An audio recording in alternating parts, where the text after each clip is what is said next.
Good morning mga kabayan. So magdidilig na naman tayo kabayan. Didiligan na naman natin kabayan yung ating halaman.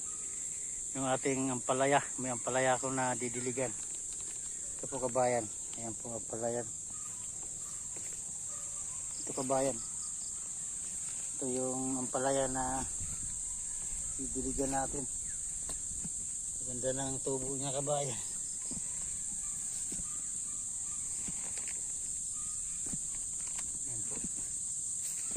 Ampalaya yan kabayan.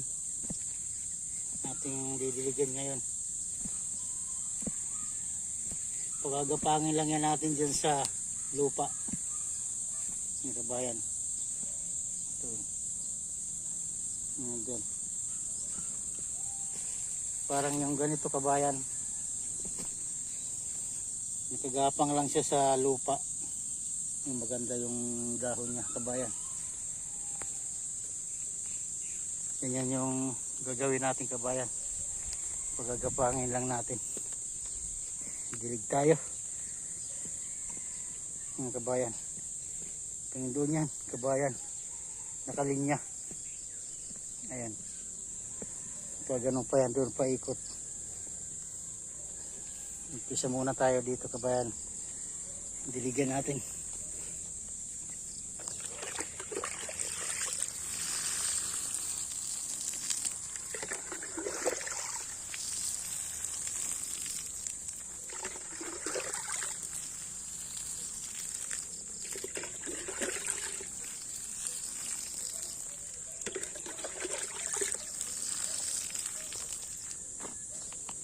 Kabayan.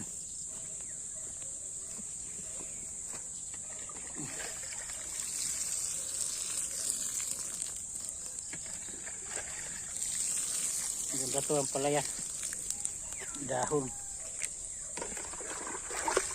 Maganda rin to sa ano eh, sa sardinas kabayan yung dahon nito. Masarap to sa sardinas.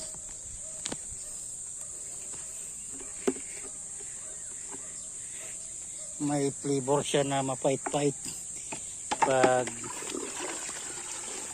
ginisa mo sa dahon ng ampalaya. Ay dahon ng ampalaya sa sardinas kabayan. Paliguan natin para